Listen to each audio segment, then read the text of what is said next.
ஒரு ஊரில் ஒரு ஆள் இருந்தான். அவனுக்கு ஒரே ஒரு மகள். அவளை நல்ல இடத்துல கட்டி கொடுக்கணும்னு ஆசைப்பட்டான்.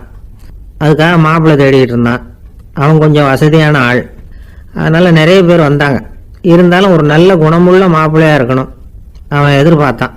அப்படி இருக்கணும்னு தொடர்ந்து முயற்சி பண்ணான். கடைசியாக ஒரு 3 பேர் கிடைச்சாங்க. அந்த 3 பேரில் யாரை தேர்ந்தெடுக்கிறது, இதுதான் அவனுக்கு வந்த குழப்பம். இந்த நிலைமையில் ஒரு பெரியவரை தேடி போனான். அவர்கிட்ட தன்னுடைய பிரச்சனையை சொன்னான். அவர் கொஞ்சம் யோசனை பண்ணார். அதுக்கப்புறம் 3 பேரையும் கூப்பிட்டார். இதை பாருங்கப்பா, உங்கள் 3 பேருக்கும் 3 மாத கால அவகாசம் தர்றேன். நீங்கள் இப்போ போகலாம். 3 மாதம் கழித்து திரும்பி வரலாம். அப்படி வரும்பொழுது இந்த 3 மாத காலத்தில் நீங்கள் செஞ்ச நல்ல காரியம் ஏதாவது ஒன்று சொல்லணும். அதை வச்சு உங்களில் ஒருத்தரை நாங்கள் தேர்ந்தெடுத்துக்கிறோம் அப்படின்னு சொன்னாராம். 3 பேரும் சரின்னு சொல்லிவிட்டு திரும்பி போயிட்டாங்க. 3 மாதம் ஆச்சு. அதுக்கப்புறம் ஒரு நாள் திரும்பி வந்தாங்க. அவர் அவங்கள கூப்பிட்டு உட்கார வச்சார். அப்புறம் கேட்டார், இப்போ சொல்லுங்கள், இந்த 3 மாத காலத்தில் நீங்கள் செஞ்சுருக்கிற ஏதாவது ஒரு நல்ல காரியத்தை சொல்லுங்க அப்படின்னார். முதல்ல ஒருத்தன் எழுந்திரிச்சு நின்னான். ஐயா, எங்கள் அப்பா இறந்த பிறகு அவரோட கணக்கு வழக்குகளை எடுத்து பார்த்துக்கிட்டு இருந்தேன். அவர் ஒரு வியாபாரிகிட்ட 10,000 ரூபா கடன் வாங்கியிருக்கிறதாக எழுதியிருந்தார். அந்த வியாபாரியும் இப்போ உயிரோடு இல்லை. இருந்தாலும் அந்த வியாபாரியோட மகனை தேடி கண்டுபிடிச்சேன். கணக்கு புத்தகத்தை காட்டினேன். உங்கள் அப்பா கிட்ட 10,000 ரூபா கடன் வாங்கியிருக்கிறதாக இதை எழுதியிருக்கிறார். அதனால் அதை திருப்பி கொடுக்கறதுக்காக வந்திருக்கிறேன். இந்தாங்க அந்த பணம் அப்படின்னு சொல்லி கொடுத்துட்டு வந்துட்டேன் அப்படின்னு நானும். இதை பெரியவர் கவனமாக கேட்டுக்கிட்டார். அதுக்கப்புறம் 2வது இளைஞன் எழுந்திரிச்சான். ஐயா, நான் போன மாதம் ஒரு நாள் ராத்திரி வேளையில் ஒரு காட்டுப்பாதை வழியாக எங்கள் ஊருக்கு போய்கிட்டு இருந்தேன். அந்த சமயத்தில் அந்த வழியாக வந்துக்கிட்டு இருந்த ஒரு வழிப்போக்கர்கிட்ட 4-5 திருடர்கள் வம்பு வளர்த்து அவர்கிட்ட இருந்த பொருளை எல்லாம் கொள்ளையடிச்சுக்கிட்டு இருந்தாங்க. நான் உடனே ஒரு குச்சியை எடுத்துகிட்டு ஓடினேன். அந்த திருடர்களை அடித்து விரட்டினேன். பொருளை எல்லாம் மீட்டு அந்த வழிப்போக்கர்கிட்ட ஒப்படைச்சேன். அவரை பத்திரமா அழைச்சிட்டு போய் அவர் வீட்டில் விட்டுட்டு வந்தேன் அப்படின்னு நானும். இதையும் பெரியவர் கவனமாக கேட்டுக்கிட்டார். அடுத்தபடியாக 3வது இளைஞன் எழுந்திரிச்சான். ஐயா, போன மாதம் ஒரு நாள் நான் ஒரு மலைப்பாதை வழியாக போயிட்டு இருந்தேன். மலைப்பாதை விளிம்பில் ஒரு மதகு கட்டை, அது மேலே ஒரு ஆள் படுத்து தூங்கிட்டு இருந்தான். அந்த பக்கம் தவறி உருண்டு விழுந்திருந்தான்னா அதில் பாதாளம். அது மலையடி வாரத்தில் போய் தான் விழணும். அவ்வளவு பள்ளம். அது தெரியாமல் அவன் பாட்டுக்கு தூங்கிட்டு இருந்தான். நான் உடனே அவன்கிட்ட ஓடி போய் குனிஞ்சு அவன் முகத்தை பார்த்தேன். அப்போ தான் புரிஞ்சுது, அவன் ஏற்கனவே எனக்கு தெரியும். அவனை எனக்கு நிறைய கெடுதல் பண்ணியிருக்கிறான், இடைஞ்சல் கொடுத்தவன். இருந்தாலும் ஐயோ பாவம்னு நினச்சி அவனை எழுப்பி பாதுகாப்பாக வேற ஒரு இடத்துல படுக்க வச்சுட்டு வந்தேன் அப்படின்னு நானும். பெரியவர் இதையும் கேட்டுக்கிட்டார். அதுக்கப்புறம் அவங்க 3 பேரையும் பார்த்து, நீங்கள் போகலாம், நாங்கள் யோசித்து முடிவு பண்ணி உங்களுக்கு சொல்லி அனுப்புகிறோம் அப்படின்னாராம். அந்த இளைஞர்கள் புறப்பட்டு போயிட்டாங்க. அதுக்கப்புறம் அந்த பெண்ணோட அப்பாவை பார்த்து சொன்னார், இந்த 3 பேருமே நல்ல பிள்ளைங்க தான், அதில் ஒன்றும் சந்தேகம் இல்லை. இருந்தாலும் இந்த 3 பேர் செஞ்ச செயல்களையும் ஒப்பிட்டு பார்க்க வேண்டியிருக்கு. முதல் இளைஞன் நேர்மைக்கு எடுத்துக்காட்டாக விளங்குறான். இந்த காலத்தில் இது மாதிரி இளைஞர்களை பார்க்கறது ரொம்ப கஷ்டம்தான். இருந்தாலும் அவன் கடமையை தான் செஞ்சான். 2வது இளைஞன் நல்ல வீரன், தைரியசாலி. ஒரு வீரன் எதை செய்யணுமோ அதைத்தான் இவன் செஞ்சான். இவன் ஒரு லட்சிய மனிதன். 3வது இளைஞன் தன்னுடைய பகைவனுக்கே உதவி செஞ்சிருக்கான். அவன் உயிரை காப்பாற்றி இருக்கிறான். பகைவனுக்கு அருள்வதுங்கிறது ஒரு சாதாரண மனுஷனால செய்யக்கூடிய காரியம் இல்லை.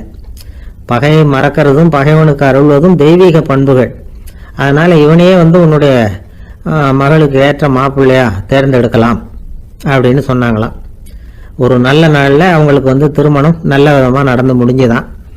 இது சுவாமி சின்மயானந்தர் சொல்லியிருக்கிற ஒரு கதை. இதிலேருந்து நாம் புரிந்து கொள்ள வேண்டிய ஒரு கருத்து, நமக்கு கெடுதல் பண்ணவங்களுக்கும் நாம் நல்லது செய்யணும். ஆனால் நடைமுறையில் அப்படி நம்மளால் செய்ய முடியறதில்ல. அதுதான் சிக்கல். நம்மால் ஒருத்தங்கிட்ட கேட்டேன், ஏண்டா உன்னுடைய பகைவன் ஒருத்தன் அது மாதிரி ஒரு மலைப்பாதை மதகு கட்டையில் படுத்திருந்தா உடனே நீ என்ன நினைப்ப அப்படின்னு கேட்டோம். இது ஒரு அருமையான சந்தர்ப்பம்னு நினைப்பேன் அப்படின்னா. எதுக்குன்னு கேட்டோம்.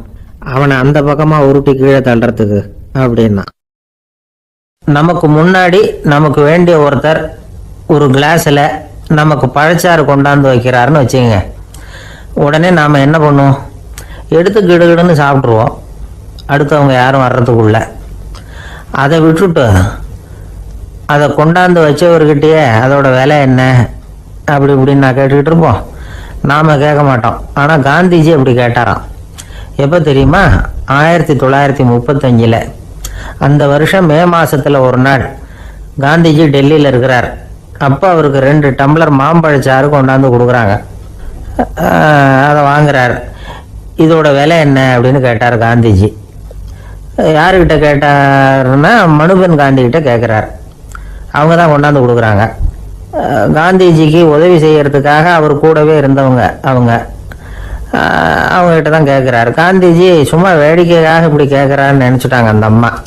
அதுவும் இல்லாமல் அதோட விலையை கேட்டால் காந்திஜி நிச்சயமாக அதை சாப்பிட மாட்டார் அப்படிங்கிற பயம் வேற. அதனால் அந்த அம்மா பதில் எதுவும் சொல்லாமல் கம்முன்னு இருந்துட்டாங்க. கொஞ்ச நேரம் ஆச்சு. அந்த பழச்சாறு வச்ச இடத்துல அப்படியே இருக்குது. வச்சபடியே இருக்குது. காந்திஜி அதை சாப்பிடவே இல்லை. மனுபென் காந்தி பார்த்தாங்க. மெதுவாக காந்திஜிக்கிட்ட போய் அதை சாப்பிடுங்களேன் அப்படின்னாங்க. பழச்சாறு விலை என்னன்னு கேட்டேன். அதுக்கு பதில் இல்லை. அது முதல் தப்பு. பதிலை எதிர்பார்த்திருந்தும் அதை பற்றி விசாரிக்கலை. அது 2வது தப்பு.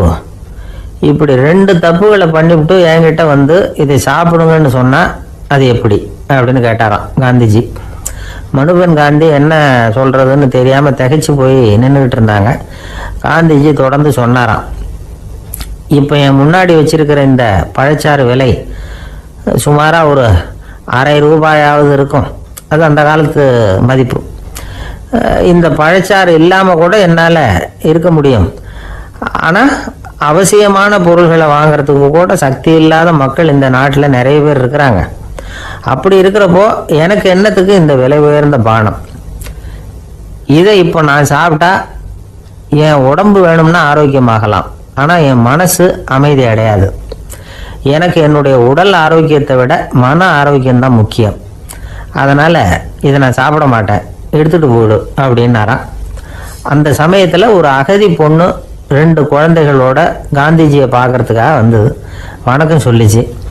காந்திஜி உடனே தனக்கு முன்னாடி இருந்த பழச்சாற்றை எடுத்து அந்த பொண்ணுக்கிட்டையும் குழந்தைகள்கிட்டையும் கொடுத்து சாப்பிட சொன்னார்.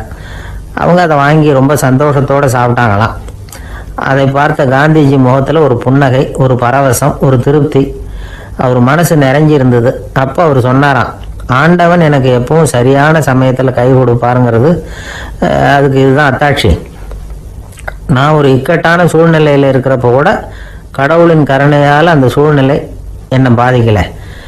என் கூட இவ்வளோ நாள் பழகியும் கூட இங்கே இருக்கிறவங்க எனக்கு அதிக விலை உள்ள பழரசத்தை கொடுத்தாங்க. ஆனால் சரியான நேரத்தில் அதை சாப்பிட வேண்டியவங்களை என்கிட்ட அனுப்பி வச்சு என்னை சந்தோஷப்படுத்தினார் கடவுள். அவருக்கு நன்றி அப்படின்னாராம் மகாத்மா காந்தி. உடல் ஆரோக்கியத்தை விட மன ஆரோக்கியம்தான் எனக்கு முக்கியம்னு சொன்னார் பாருங்க. நாம் எல்லாரும் மனப்பூர்வமாக இன்றைக்கி சிந்திச்சு பார்க்கணும். இந்த காலத்தில் எல்லாரும் அப்படியா நினைக்கிறாங்க? எனக்கு தெரிஞ்ச ஒருத்தர் இருந்தார். தினமும் காலையில் ஒரு காஃபி சாப்பிட உட்கார்ற நேரத்தில் பக்கத்து வீட்டுக்காரர் வந்து சேருவார் கரெக்டாக. உடனே அவரும் தனக்குன்னு வந்திருக்கிற காப்பியை எடுத்து மனப்பூர்வமாக பக்கத்து வீட்டுக்காரர்கிட்ட கொடுத்துருவார். அதுக்கப்புறம் அவருக்காக வேற காப்பி போட்டு கொண்டாந்து கொடுத்தாலும் வேண்டான்னு சொல்லிடுவார். ஆண்டவனாக பார்த்து சரியான நேரத்தில் அவரை எங்கள் வீட்டுக்கு தினமும் அனுப்பி வைக்கிறார் அப்படிம்பார். ஏன் அப்படி சொல்கிறீங்க அப்படின்னு கேட்டோம் ஒரு நாள். அதுக்கு அவர் சொல்கிறார், எனக்கு என்னோட உடல் ஆரோக்கியம்தான் முக்கியம். இதை கடவுள் புரிஞ்சுக்கிட்டு எங்கள் வீட்டு காப்பியை சாப்பிட்றதுக்கு தினமும் அடுத்த வீட்டுக்காரனை அனுப்பி வைக்கிறார் அப்படின்னார் அவர். ஒரு நண்பர் அவசரமாக என்கிட்ட ஓடி வந்தார். அப்புறம் சொன்னார், என்னால் நம்பவே முடியல சார், என் பையனை அப்படி அப்படின்னு சொல்லி ஆச்சரியப்பட்டார். உங்கள் பையன் அப்படி என்ன தான் செஞ்சுட்டான் அப்படின்னு கேட்டேன். என்னால் முடியாத ஒரு காரியத்தை அவன் செஞ்சுட்டான் சார் அப்படின்னார். அது என்னன்னு தான் சொல்லுங்களேன். என்ன 5வது வகுப்பில் அவன் ஒரே தடவையில் தேறிட்டான் சார். அதாவது ஒரே அட்டம்ப்டில் பாஸ் ஆகிருக்கான் அப்படின்னார் மூச்சு வாங்க. கஷ்டப்பட்டு பரீட்சை எழுதுனது அவன், இவருக்கு ஏன் மூச்சு வாங்குது? நம்மால் செய்ய முடியாத ஒரு காரியத்தை இன்னொருத்தர் செய்யும்போது அது நமக்கு ஆச்சரியமாக இருக்குது. சர்க்கஸ் பார்க்குறோம், ஒருத்தர் அந்த இடத்துல தொங்குறார், அது நமக்கு ஆச்சரியம். ஏன்னா அது நம்மால் முடியாத காரியம். நம்மால் முடியாத ஒன்றை அடுத்தவர் எளிதாக செய்யும்போது நாம் மருள்வது இயற்கை. இதை தான் தொல்காப்பியம் மருட்கை அப்படின்னு சொல்லுது. இந்த வியப்பு இருக்குதே, இது 4 வகையில் ஏற்படுறதாக தொல்காப்பியம் சொல்லுது. அது என்ன 4 வகை? முதல் வகை எப்படின்னா புதுமையான அரிய செயல்களை செய்கிறது. 2வது வகை என்னன்னா பெரும் செயல்களை செய்கிறது. மூணாவது வகை என்னன்னா மிக நுட்பமான செயல்களை செய்யறது. நாலாவது வகை என்னன்னா ஆக்கம் தரும் செயல்களை செய்யறது. புதுமை பெருமை சிறுமை ஆக்கமோடு மதினம் சாலா மருட்கை நான்கே அப்படிங்கிறது தொல்காப்பியம். இன்னைக்கு விஞ்ஞானம் புதுசு புதுசாக எதையோ கண்டுபிடிக்குது. ஆரம்பத்தில் அது ஆச்சரியமாக இருக்குது, அப்புறம் அது நமக்கு பழகி போடுது. வானொலி பெட்டி புதுசாக வந்தப்போ ஒரு பெட்டி பேசுதுங்கிறது எவ்வளோ பெரிய ஆச்சரியம். இப்போ யாரும் அதை ஆச்சரியமாக பார்க்கறதில்ல. மதினம் சாலா மருட்கை அப்படின்னு ஒரு சொற்றொடர் வருது பாருங்க, அதில் கருத்தாழம் உண்டு. எதை பற்றியும் போதுமான அளவு புரிந்து கொள்ளாத போது ஒருத்தர் ஆச்சரியப்படுறார். புரிந்து கொண்ட பிறகு ஆச்சரியம் மறைஞ்சு போடுது. மிக நுட்பமான செயல்களும் நம்ம ஆச்சரியப்பட வைக்கும்.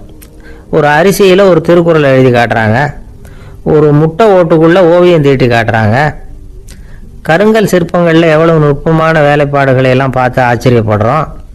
இது மாதிரி ஆக்கப்பூர்வமான அரிய செயல்களை செய்கிறது கூட வியப்பை உண்டு பண்ணும். குப்பை கூலங்களை கூட வாழ்க்கைக்கு பயன்படுகிற பொருளாக மாற்றுகிறவர்கள் இருக்காங்க, அவர்களுடைய செயல் வியப்பு அளிக்குது. இடைக்காட்டு சித்தர் பாடின மூவடி 30ங்கிற நூலில் வர்ற ஒரு பாடல், ஆற்றல் பிறர் அறிதலின் அகம் கிளர்வு உறுதலின் கற்று அறி பாணர் கெழுமிய கோடலின் தோற்றம் உருகவே போற்றல் சால் வியப்பே. ஒருத்தருடைய ஆற்றல் தெரியாமல் இருந்தது, அவருடைய அரிய செயலை பார்க்கும்போது வியப்பாக இருந்தது, மனசுக்குள்ள கிளர்ச்சி. பாவலர்கள் இவர்களுடைய புகழை பாடி மற்றவர்களும் தெரிந்து கொள்ளுமாறு செய்கிறார்கள் அப்படிங்கிறது தான் ஒரு யதார்த்தமான உண்மை. ஆக எல்லா வகையிலும் மக்கள் தங்களுடைய வாழ்க்கையில் முன்னேறுவதற்கான வழிகாட்டுகிற ஒரு மெய்ப்பாடு தான் வியப்புங்கிறது. இந்த காலத்தில் நம்ம எப்படியெல்லாம் ஆச்சரியப்பட வைக்கிறாங்க. ஒரு ஆளை பிடிச்சி ஜெயிலில் கொண்டு வந்தாங்க. ஜெயில் அதிகாரி அவனை ரொம்ப ஆச்சரியமாக பார்த்தாராம். இவன் கேட்டான், ஏன் சார் அப்படி பார்க்குறீங்க, நான் இப்போ இங்கே வர்றது உங்களுக்கு ஆச்சரியமாக இருக்குதா அப்படின்னு கேட்டிருக்கான். இதுக்கு ஜெயில் அதிகாரி சொல்லியிருக்கார், நீ இப்போ இங்கே வந்ததில் எனக்கு ஒன்றும் ஆச்சரியம் இல்லைப்பா, ஏற்கனவே நீ இங்கேருந்து விடுதலையாகி போய் 6 மாதம் ஆச்சு, இவ்வளவு லேட்டாக வர்றியா, அதுதான் எனக்கு ஆச்சரியமாக இருக்குது அப்படின்னாராம். ஒரு ஆள் இருந்தான், நிறைய பணம் சம்பாதிச்சான், ஆனால் செலவு பண்ண மனசு வரல, கருமி. அவன் என்ன பண்ணான், சேர்த்த பணம் பூராவையும் ஒரு மரத்தடியில் புதைச்சி வச்சுருந்தான். வாரத்துக்கு ஒரு தடவை அந்த மரத்தடிக்கு வருவான், புதைச்ச இடத்த ஆவலோடு பார்த்துக்கிட்டு இருப்பான், அதுக்கப்புறம் போயிடுவான். அவ்வளவுதான். ஒரு நாள் ஒரு திருடன் வந்தான், இவன் புதைச்சி வச்சுருந்ததெல்லாம் எடுத்துகிட்டு போட்டான். இது தெரிஞ்சு போச்சு. அந்த கருமி புலம்ப ஆரம்பிச்சிட்டான். இவன் புலம்பலை கேட்டதும் அக்கம் பக்கத்தில் இருந்தவங்கெல்லாம் ஓடி வந்தாங்க. என்ன விஷயம்னு விசாரித்தாங்க. இவன் சொன்னான். ஒரு பெரியவர் கேட்டார், ஏப்பா வாரம் இந்த இடத்த பார்க்குறதாக சொன்னியே, எப்போவாவது இதில் இருக்கிற பணத்தை எடுத்து செலவு பண்ணியிருக்கியா அப்படின்னு கேட்டார். நான் அப்பப்போ அதை பார்க்கறது தான் வழக்கம், அதை தொட்டதே இல்லைன்னு அவன். சரி அப்படின்னா இப்போவும் நீ அதே மாதிரி வாரம் ஒரு தடவை இந்த இடத்த பார்த்துட்டு போகலாமே அப்படின்னாராம் அந்த பெரியவர். அதுவும் சரிதானே, எவ்வளவு காலமானாலும் அவன் அந்த பணத்தை எடுத்து செலவு பண்ண போகிறதில்ல. அப்படி இருக்கிறப்ப உள்ளே பணம் இருந்தாலும் ஒன்று தான், இல்லாமல் போனாலும் ஒன்று தான். இதிலிருந்து என்ன புரியுதுன்னா, ஒருத்தர்கிட்ட இருக்கிற பணத்தை கொண்டு அவர் பணக்காரரா ஏழையா அப்படின்னு முடிவு செய்கிறது சரியில்லை. அந்த செல்வத்தை அனுபவிக்கிற திறன், பயன்படுத்துகிற திறன், அதை வச்சு தான் அவர் ஏழையா பணக்காரரா அப்படிங்கிறத நிர்ணயம் பண்ணணும். அதுதான் சரி. செலவு பண்ண தெரியாதவன் சேகரம் பண்ணிகிட்டே இருக்கிறதுனால என்ன பிரயோஜனம்? தலைமுடியே இல்லாதவன் தாராளமாக சீப்புகளை வாங்கி சேகரம் பண்ணுறது மாதிரி தானே இது. சில சமயம் செலவு பண்ண நாம் தயாராக இருந்தால் கூட அந்த செல்வம் நமக்கு பயன்படுறதில்ல. அரேபியாவில் ஒரு நகை வியாபாரி விலை உயர்ந்த முத்துக்களை எல்லாம் அவர் வச்சு வியாபாரம் பண்ணிக்கிட்டு இருந்தார். அவர் ஒரு சமயம் ஒரு பாலைவனம் வழியாக போயிட்டு இருக்கிறார் ஒட்டகத்தில். அப்போ திடீர்னு கடுமையான புயல் வீச ஆரம்பிச்சுட்டுது. திசை தவறி இவர் எங்கேயோ வந்துட்டார். கூட வந்தவங்களையும் காணலை, எங்கே போனாங்களோ தெரியல. இவர் ரொம்ப பயந்து போய் அங்கேயும் எங்கேயுமா அலைஞ்சு தெரிகிறார். வழியே தெரியல, பசி கடுமையாயிட்டுது. ஒட்டகத்து முதுகில் ஒரு மூட்டை இருந்தது, அதை பிரித்து பார்த்தார். உள்ளே ஏதாவது இருக்கான்னு தேடி பார்க்குறார்.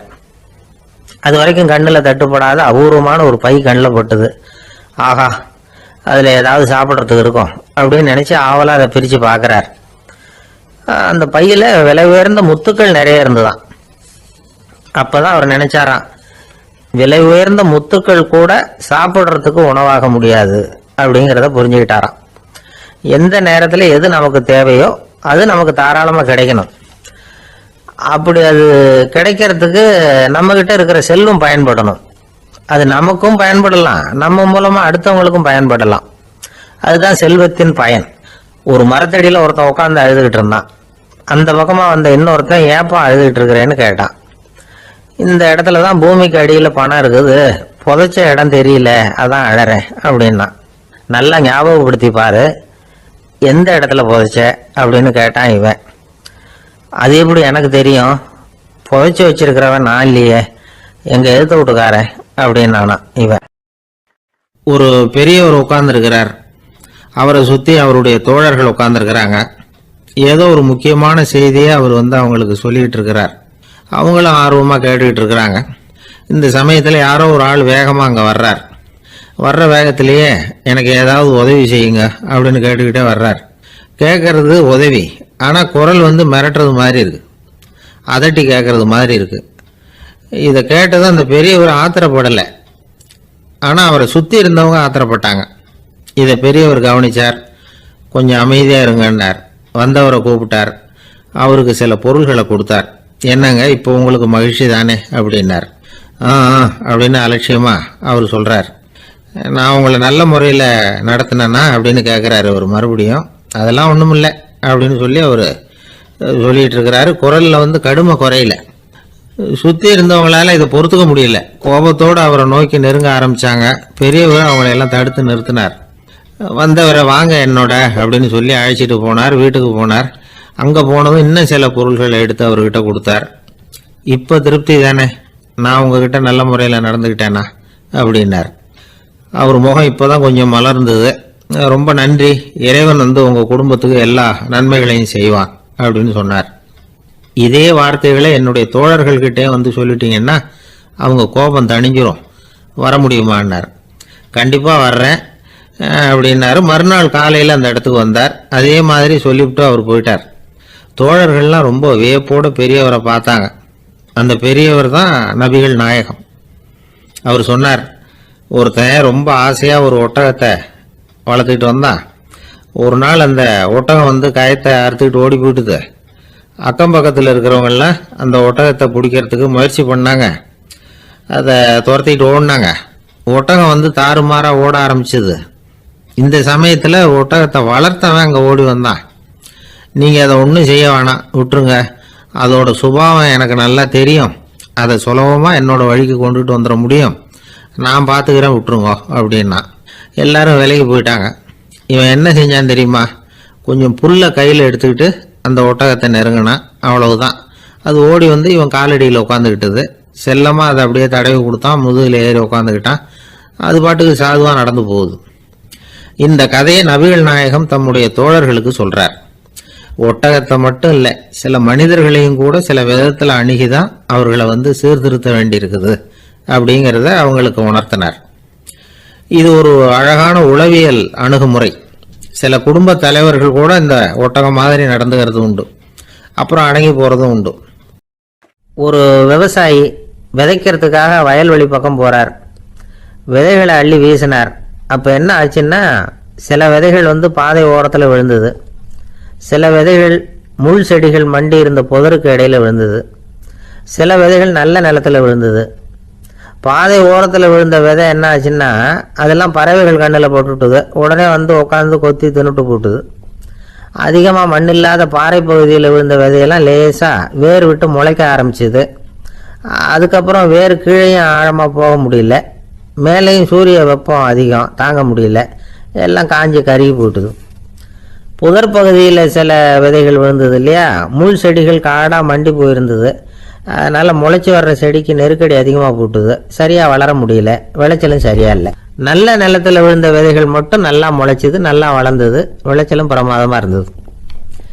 இந்த கதையை சொல்லிவிட்டு கேட்க செவியுள்ளோர் கேட்கட்டும் அப்படிங்கிறார் இயேசு பெருமான். ஆமாம், இயேசு கடலில் நின்ற படகு ஒன்றில் உட்காந்துருக்கிறார். கடற்கரையில் ஏராளமான மக்கள் உட்காந்துருக்கிறாங்க. அந்த சமயத்தில் தான் இயேசு ஓமைகள் மூலமாக மக்களுக்கு பல உண்மைகளை சொல்லிகிட்டு இருக்கிறார். மக்கள் அந்த கதையை கேட்டுட்டு ஒன்றும் புரியாமல் முழிக்கிறாங்க. அதை கவனித்த இயேசு அந்த ஓமையை விளக்க ஆரம்பித்தார். இதில் அந்த விதைக்கிறவர் தான் இறைவன். அவருடைய வார்த்தைகளை விதைக்கிறார். அந்த வார்த்தைகளை கேட்கிற மக்கள் அந்த விழுந்த விதைகள் மாதிரி 4 வகையானவர்கள். சில பேர் பாதை ஓரத்தில் விழுந்த விதைகள் மாதிரி. இறைவன் வார்த்தைகளை அவங்க கேட்குறாங்க, ஆனால் தீய எண்ணங்கள் செய்கைகள் மூலமாக விதைக்கப்பட்ட வார்த்தைகள் அழிஞ்சு போடுது. இறைவன் வார்த்தைகளை கேட்ட உடனே மகிழ்ந்து போய் உடனே சில பேர் அதை ஏற்றுக்கிறாங்க. இவங்கெல்லாம் அந்த பாறை பகுதியில் விழுந்த விதைகள் மாதிரி. அதனால் இவங்கெல்லாம் வேறு இல்லாதவங்க. கொஞ்ச காலத்துக்கு இறை வார்த்தைகளுக்கு கீழ்ப்படிந்து நடப்பாங்க. அதனால் ஏதாவது இடைஞ்சல் ஏற்பட்டால் உடனே தடுமாறுவாங்க. தங்கள்கிட்ட இருக்கிற நல்ல பண்புகளை விட்டுட்டு பாவ வழிகளுக்கு போயிடுவாங்க. முள் செடிகளுக்கு இடையில் விழுந்த விதைகள் மாதிரி உள்ளவங்க யாருன்னா, இவங்களுக்கு உலக கவலை உண்டு, செல்வத்தின் மீது மயக்கம் உடையவர்கள். உலக ஆசைகள் இவங்களுக்குள்ளே பூந்துடுறதுனால அங்கே இருக்கிற நல்ல பண்புகள் மறைஞ்சு போயிடுது. அதனால் அவங்களும் உபயோகம் இல்லாதவங்களாக ஆயிடுறாங்க. நல்ல மனிதர்கள் நல்ல நிலத்தில் விழுந்த விதைகளுக்கு ஒப்பானவர்கள். இவங்க இறை வார்த்தையை கேட்குறாங்க, அதை ஏற்றுக்கிறாங்க, அவங்களும் நல்லபடியாக வாழ்கிறாங்க, அடுத்தவங்களுக்கும் உபயோகமாக இருப்பாங்க. இதுதான் இயேசு சொன்ன விளக்கம். நல்ல வார்த்தைகளை கேளுங்கள், நல்ல வார்த்தைகளை ஏற்றுக்கொள்ளுங்கள், அடுத்தவங்களுக்கு உபயோகமாக இருங்க. இதுதான் பெரியவங்கள்லாம் நமக்கு சொல்லுகிற உபதேசம். ஒரு அப்பா தன்னுடைய மகனுக்கு உபதேசம் பண்ணார். இதை பாருப்பா, நல்ல வார்த்தைகளை கேட்கணும், எப்போதுமே மகன் அப்பா பேச்சை கேட்கறது நல்லது அப்படின்னாராம். நீ ஏதாவது ஒரு தப்பு பண்ணால் என் தலையில் ஒரு முடி நரைச்சி வெள்ளையாக போடும்பா, நீ செய்கிற ஒவ்வொரு தப்புக்கும் என் தலையில் ஒவ்வொரு முடி வெள்ளையாயிடும் அப்படின்னாராம். பையன் யோசிச்சான், அப்பா இப்போதான் எனக்கு புரியுது, தாத்தாவோட தலைமுடி பூராவும் வெள்ளையாக இருக்கிறதுக்கு என்ன காரணம்ங்கிறது எனக்கு இப்போ தான் புரியுது அப்படின்னானா. ஒரு ஊரில் ஒரு ராஜா இருந்தார். அவர் ஒரு நாள் காலையில் அரண்மனையில் மேல் மாடத்தில் நின்றுக்கிட்டு இருந்தார். அப்போ ஒரு ஆள் வீதியில் ரொம்ப வேகமாக ஓடிக்கிட்டு இருக்கான். அதை ராஜா கவனிச்சார். அவன் மனசில் ஏதோ ஒரு தவிப்பு இருக்குங்கிறத புரிஞ்சுக்கிட்டார். உடனே அரண்மனை சேவகர்களை கூப்பிட்டார். அந்த ஆளை இங்கே அழைச்சிட்டு வாங்க அப்படின்னார். இவங்க ஓடி போய் அந்த ஆளை அழைச்சிட்டு வந்தாங்க. மன்னர் முன்னாடி நிறுத்தினாங்க. மன்னர் அவனை நிமிர்ந்து பார்த்தார். எதுக்காக இவ்வளவு வேகமாக ஓடிக்கிட்டு இருக்கிற அப்படின்னு கேட்டார். இதுக்கு அவன் சொன்னா, மன்னா, நம்ம கோட்டையின் வடக்கு வாசல் இருக்கு இல்லையா, அது ஓரமா ஒரு பெரிய பாறாங்கல் கிடக்கு. அதுக்கு அடியில நான் ஒரே ஒரு வெள்ளி நாணயத்தை புதைச்சி வச்சிருக்கேன். அது இப்போ எனக்கு தேவைப்படுது. என்னுடைய மனைவிக்கு ஒரு பரிசு வாங்கி கொடுக்க வேண்டியிருக்கு. அதுக்காக தான் அவசரமா ஓடிக்கிட்டு இருக்கிறேன் அப்படின்னா. மன்னர் யோசனை பண்ணார். அப்புறம் சொன்னார், அதுக்காகவா இப்படி ஓடுற? பரவாயில்ல, அதை பத்தி கவலைப்படாத. நான் உனக்கு 10 வெள்ளி காசுகள் தர்றேன், வாங்கிட்டு திரும்பி போ அப்படின்னார். இவன் தலையை சொரிஞ்சான். மன்னா, நீங்க கொடுக்கறத ரொம்பவும் மகிழ்ச்சியோட வாங்கிக்கிறேன். இருந்தாலும் அதுக்கப்புறம் அந்த வடக்கு வாசலுக்கு போய் அங்க இருக்கிற ஒரு நாணயத்தையும் எடுத்துக்கிட்டு போயிடுறேனே அப்படின்னானா. இதை பாருப்பா, அந்த ஒரு நாணயத்தை மறந்துடு, உனக்கு 100 வெள்ளி நாணயங்கள் தரேன் இருக்கார். மன்னா, ரொம்ப மகிழ்ச்சி, உங்க மாதிரி தாராள குணம் வேற யாருக்கும் வராது. நீங்க கொடுக்குற 100 நாணயங்களையும் வாங்கிக்கிறேன். இருந்தாலும் வடக்கு வாசலுக்கு போய் அதையும் எடுத்துக்கிட்டா 101 ஆயிடுமே அப்படின்னானா. இதை பாருப்பா, அந்த ஒரு நாணயத்தை மறந்துடு, அது எக்கேடாவது கெட்டு போகட்டும். நான் உனக்கு 100 பொற்காசுகள் தரேன், அதையாவது வாங்கிட்டு வந்த வழியிலேயே திரும்பி போடுன்னாராம். தங்க நாணயங்களே தரேன்னு சொல்றீங்க, தாராளமா வாங்கிக்கிறேன். இருந்தாலும் வடக்கு வாசலுக்கு போய் அப்படின்னு மறுபடியும் ஆரம்பிச்சான். அரசர் பொறுமை இழந்துட்டார். கடைசியா ஒரு முடிவுக்கு வந்துட்டார். இதை பாருப்பா, உனக்கு என்னுடைய ராஜ்யத்திலேயே பாதியை கொடுத்துட்றேன், அப்படியாவது திருப்தியா திரும்பி போ அப்படின்னாராம். மன்னா, உங்களுடைய பெருந்தன்மைக்கு ஈடு இணையே கிடையாது. தேசத்திலேயே பாதி பிரிச்சு கொடுக்குறேன்னு சொல்றீங்க, அதனால உங்ககிட்ட ஒரு சின்ன வேண்டுகோள் அப்படின்னானா. சொல்லுன்னாராம் மன்னர் ஆர்வமா. இவன் மெதுவா ஆரம்பிச்சான். அப்படி இந்த ராஜ்யத்தை 2ஆ பிரிக்கிறப்போ அந்த வடக்கு வாசல் இருக்கிற பக்கத்தை என்கிட்டயே கொடுத்துருங்கோ அப்படின்னானா. மன்னர் அசந்து போயிட்டார். இந்த கதை எதுக்காகன்னு கேட்டா, மனம்ங்கிறது ஒரு குரங்குங்கிறத புரிஞ்சுக்கிறதுக்காகத்தான். உன்னை பிடிச்சுக்கிட்டா லேசில விடாது. அப்படிப்பட்ட மனச அறிவு தான் வழி நடத்தணும். அதுலதான் வாழ்க்கையின் வெற்றி அடங்கி இருக்குது. ஒரு சின்ன பையன் தெருவில் அழுதுகிட்டு இருந்தான். ஏன்பா அழுவுறேன்னு ஒரு பெரியவர் கேட்டார். 1 ரூபா காசை இங்க தொலைச்சுட்டேன் அப்படின்னா. சரி, அதுக்காக அழாத, அதுக்கு பதிலாக 10 ரூபா தரேன், இந்தா வச்சுக்கோன்னு கொடுத்தாரு. அந்த 10 ரூபாய வாங்கி சட்டப்பையில போட்டுக்கிட்டு அதை விட அதிகமா சத்தம் போட்டு அழ ஆரம்பிச்சுட்டான். மறுபடியும் ஏன்டா அழறேன்னு கேட்டார் பெரியவர். அந்த ஒரு ரூபாயும் கிடைச்சிட்டுதுன்னா இப்ப என்கிட்ட 11 ரூபா இருக்குமே, இப்ப 10 ரூபா தானே இருக்கு அப்படின்னு சொல்லிவிட்டு அழறான். ஒரு ஆள் இருந்தார். அவர் தன்னை ஒரு குருன்னு சொல்லிக்கிட்டார். மௌன குரு, வாயே திறக்கிறது இல்லை. அவருக்கு 2 சீடர்கள் உண்டு. இவங்க தான் வர்றவங்க கிட்ட பேசுவாங்க, விளக்கம் கொடுப்பாங்க. ஒரு நாள் இந்த சீடர்கள் 2 பேரும் எங்கேயோ வெளியில் போயிட்டாங்க. அந்த நேரம் பார்த்து ஒருத்தர் அங்கே வந்தார். குரு கிட்ட போனார். குருவே, புத்தர்னா என்னன்னு கேட்டார். குருவுக்கு ஒன்றும் புரியல. அவர் உண்மையான குருவாக இருந்தாவில் புரியும். அவர் திருன்னு முழிக்க ஆரம்பிச்சிட்டார். இந்த நேரம் பார்த்து இந்த சீடர்கள் எங்கேயோ போயிட்டாங்களே, என்ன பண்ணுறது, உதவிக்கு யாராவது கிடைக்க மாட்டாங்களா அப்படின்னு அப்படியே சுற்றி பார்க்குறார். அங்கங்கே பார்க்குறார். வந்தவர் இதை கவனிச்சார். ஏதோ புரிஞ்சுக்கிட்ட ஒரு மாதிரி அடுத்த கேள்வி கேட்டார். தர்மம்னா என்ன சுவாமின்னார். குருவுக்கு ரொம்ப சங்கடமாக போச்சு. நம்ம நிலைமை இப்படி ஆகிட்டுதே, இக்கட்டில் மாட்டிக்கிட்டோமே அப்படின்னு நினச்சபடியே விட்டத்தை பார்த்தார். அப்புறம் குனிஞ்சு தரையை பார்த்தார். அப்படியே உட்காந்துக்கிட்டார். வந்தவர் உடனே அடுத்த கேள்விக்கு போயிட்டார். தியானம்னா என்ன சுவாமின்னார். பாவம் என்ன பண்ணுவார் அந்த குரு, பேசாமல் கண்ணை கெட்டியாக மூடிக்கிட்டார். இது ஏதடா வம்பா போச்சுன்னு.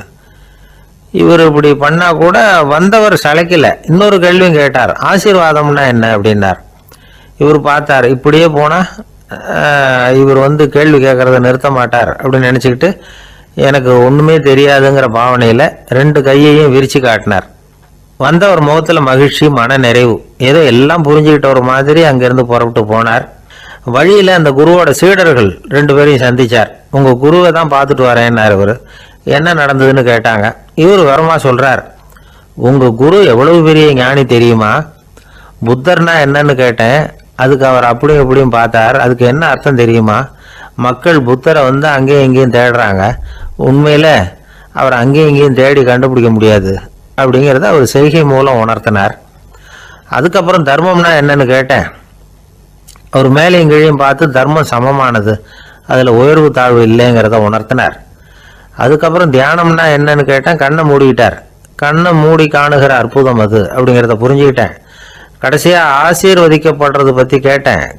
கைகளை நீட்டி உதவுறது தான் அது அப்படிங்கிறத தன்னுடைய இருகை விரித்து உணர்த்தினார். எவ்வளோ பெரிய மகான் அவர் அப்படின்னு சொல்லிவிட்டு அவர் பாட்டுக்கு போயிட்டார். சீடர்கள் அதுக்கப்புறம் மெதுவாக குருக்கிட்ட சேர்ந்தாங்க. அவங்கள பார்த்ததும் குருவுக்கு கோபம் வந்துட்டுது. அடே பாவிகளா, எங்கடா போய் தொலைஞ்சிங்க, நான் ஒரு ஆளுகிட்ட மாட்டிக்கிட்டு என்ன பாடுபட்டிருக்கேன் தெரியுமான்னார். இது மாதிரி தான் நாம் சாதாரண மனிதர்களின் புற வேடங்களிலேயே மயங்கி போயிடுறோம். அவங்க பேச்சு, செய்கை, பார்வை இதிலெல்லாம் ஏதோ பெரிய தத்துவம் இருக்கிறதாக நினச்சிக்கிறோம். உண்மையிலேயே அந்த தத்துவங்கள் யாருக்கு சொந்தம்? அவங்களுக்கு இல்லை, நமக்கு தான் சொந்தம். நாம தானே அதை கற்பிச்சுக்கிட்டோம்.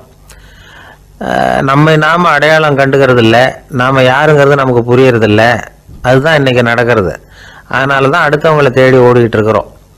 சில வீடுகளில் கூட இது மாதிரி சைகைகள் உண்டு. சில குடும்ப தலைவர்கள் தினமும் காலையில் கண்ணை கெட்டியாக மூடிக்கிட்டு கை 2ஐயும் சுத்தமாக விரித்து வச்சுக்கிட்டே உட்காந்து தியானம் பண்ணுறது வழக்கம். எதுக்காக அப்படி பண்ணுறீங்கன்னு ஒருத்தரை பார்த்து கேட்டேன். இந்த மாதம் வாங்கின சம்பளம் பூரா தீர்ந்து போச்சு, இனிமேல் என் கையில் சுத்தமாக ஒன்றும் இல்லை, புதுசாக எதுவும் செலவு வச்சுடாதே அப்படிங்கிறத அப்படி உள்ளங்கை 2ஐயும் விரித்து காட்டி அவங்களுக்கு உணர்த்துறேன் அப்படின்னார். கடற்கரை ஓரமாக ஒரு பெரியவர் கையால் மணலை கீறிக்கிட்டே உட்காந்துருக்கிறார். என்னத்தையும் தேடிட்டு இருக்கிறது மாதிரி தெரிஞ்சது. மெதுவா கிட்டத்துல போய் என்னத்தை தேடிட்டு இருக்கிறீங்க அப்படின்னு கேட்டோம். அவரு சாவகாசமா நிமிந்து பார்த்து நிம்மதியை தேடிட்டு இருக்கிறேன்னார். நாங்க ஒரு மாதிரி ஆயிட்டோம். இருந்தாலும் சமாளிச்சுக்கிட்டு, சார் மணல்ல கிழிஞ்சல் தான் கிடைக்கும், நிம்மதி கிடைக்காது அப்படின்னோம். சரி, இன்னைக்கு வசமா நம்ம கிட்ட ஒரு ஆள் மாட்டிக்கிட்டார் அப்படின்னு நினைச்சு அவர் பக்கமா போய் உட்காந்துக்கிட்டு கதை சொல்ல ஆரம்பிச்சிட்டோம். ஒரு பெரிய மன்னர் இருந்தார். அவருக்கு எல்லா வசதியும் இருந்தது. இருந்தாலும் ஒரே ஒரு குறை. அது என்னன்னா நிம்மதி இல்லைங்கிற குறை. அரண்மனையில தினமும் கலை நிகழ்ச்சி, நாட்டியம் எல்லாம் நடந்துகிட்டு தான் இருந்தது. இருந்தாலும் நிம்மதி இல்லை. சரி, நிம்மதி எங்க கிடைக்கும் அப்படின்னு தேட ஆரம்பிச்சார். உடனே அதுக்கான முயற்சிகள்ல தீவிரமா இறங்கினார். நாட்டில் உள்ள தத்துவ மேதைகளை எல்லாம் கூப்பிட்டுட்டு வர சொன்னார். எல்லாரும் சேர்ந்தாங்க. அவங்கள பார்த்து நிம்மதி எங்க இருக்குது அப்படின்னு விசாரிச்சார். அவங்களுக்கு அது தெரிஞ்சா ஏன் இப்படி ராஜா முன்னாடி நின்றுட்டு இருக்க போறாங்க? ராஜாவோட கேள்விக்கு ஒவ்வொருத்தரும் ஒவ்வொரு மாதிரி விளக்கம் கொடுக்க ஆரம்பிச்சிட்டாங்க. எந்த பதிலும் ராஜாவுக்கு திருப்தி அளிக்கக்கூடிய அளவுக்கு இல்லை. சரி, போயிட்டு வாங்கன்னு சொல்லி அவங்கள எல்லாம் அனுப்பி வச்சுட்டார். ஒரு நாள் அவர் மாளிகையில உப்பரிகையில நின்றுட்டு இருக்கிறார். அந்த சமயத்துல தெருவுல ஒரு பிச்சைக்காரன் ரொம்ப உல்லாசமா பாட்டு பாடிக்கிட்டே போயிட்டு இருக்கிறான்.